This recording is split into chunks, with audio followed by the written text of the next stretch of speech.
What's up, guys? Welcome back to Reagan's Corner. This is King of the Course, new podcast coming out this week.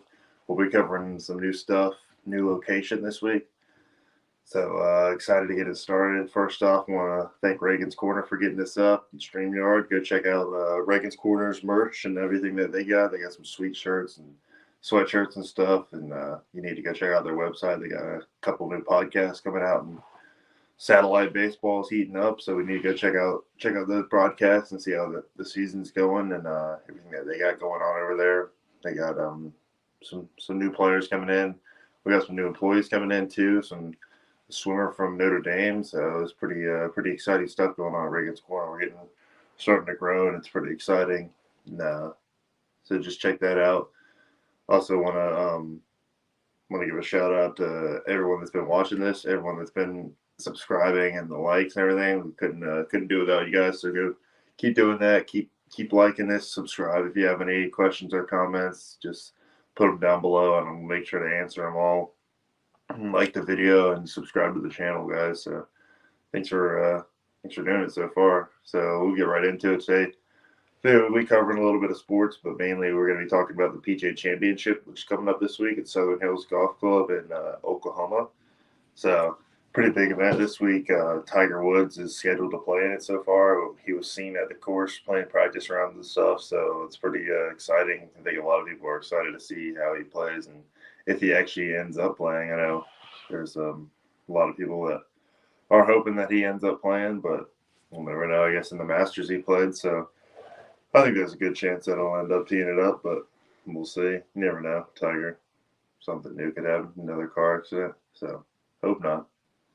But yeah, I mean, for this week, I'm gonna go with my picks. I think the course is made so the greens are turtleback shaped, which means if you take a plate and flip it upside down, that's kind of what it's gonna look like. So those greens are just really impossible. With irons is the big thing. I think the fairways are pretty big, but the approach shots is where it gets really tough. Irons and wedges and putting too, but mainly just keeping it on the green. Rory was talking about earlier this week how it's going to be impossible to keep it on the greens. No one's going to hit all 18 greens in regulation. There's just not a course where that happens. So you got to get a good short game and be able to get it up and down, which is why I like either Jordan Spieth this week or Colin Morikawa. I'm going to go final is Colin Morikawa, but I think Spieth's going to be up there as well.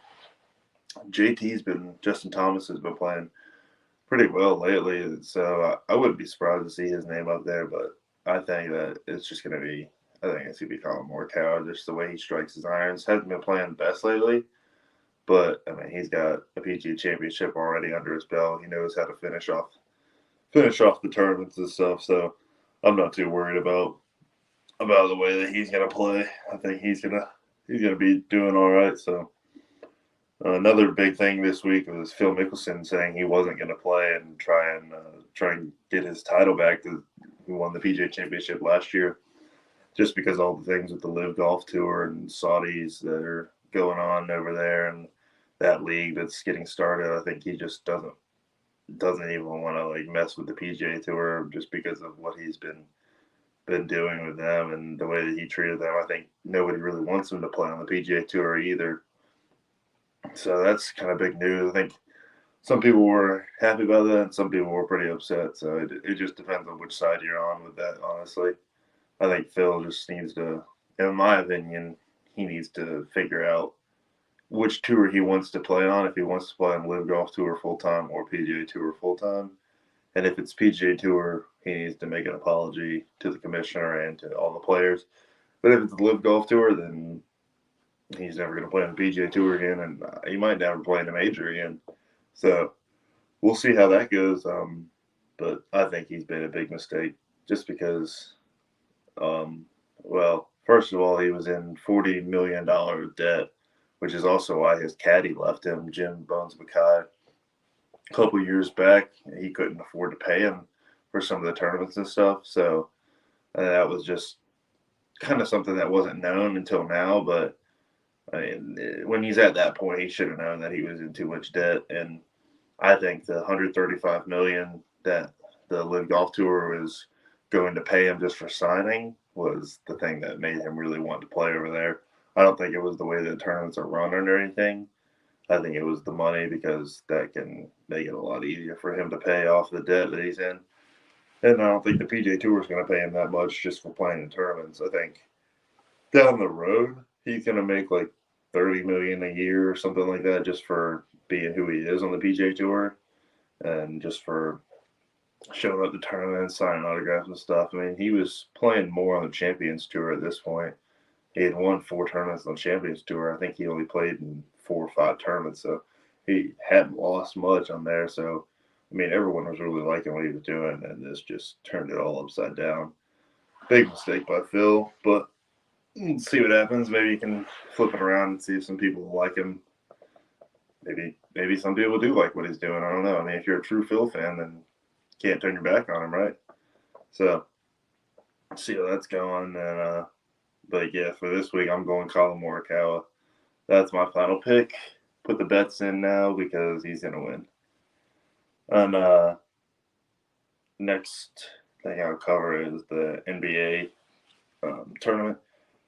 The Celtics won in 7 games against the Bucks, which was pretty impressive. Giannis had like 200 points, 100 rebounds or something in the series, and first player to ever do that, and they still lost. So that was pretty impressive. But I think Celtics got a pretty strong team, but I just hate the fans for them. So we'll see how they go. I hope they don't win, but we'll see. We'll see what happens. Some of the fans are cool. Some of the fans are just pretty loudmouth. So I don't know. We'll see what happens. But next, Warriors also won in the series, so they're going to be getting up there. And the Suns lost to the Suns lost in the series as well. So they're going to be heading home early. Mavericks sent them home early. Luka went off in that last game, and they didn't stand a chance. I saw Cam Johnson get his ankles broken, which is tough to see as a Carolina fan. But Chris Paul was talking trash, and Luka didn't like it. And I saw Devin Booker was also talking a little bit of trash in the third quarter, and Luka just kind of smiled, laughed it off, and that's where the game changed. I think NBA is getting a little soft, honestly. Like, players aren't really trying as hard as they want. I'd rather watch college basketball at this point, but I mean, it's up to the fan what they like more. I think NBA, they score a lot more, so it's in that way it's more exciting. But just like how much they're trying stuff, then the college basketball is much more exciting. You can tell that they actually care in college basketball. So I mean, it's all different. I mean, NBA, they're playing for money and stuff, so they have different. They're playing for something different, so obviously they're gonna have a different outlook on it. But I don't know. It just depends on the player and the fan and everything. So my pick is I'm going Mavericks. Honestly, the way that they just finished off that series, I think they got a strong team. With a couple of their players are pretty strong. So I can go the underdog coming in. So for my picks this week, I got Mavericks and Colin Morikawa. So next week we'll come back and check it out and see how I turned out. See if I got some good picks in. But just go check out Reagan's Corner and all the merch and everything, and like the video and subscribe below. So we'll see you next week, guys. Thanks.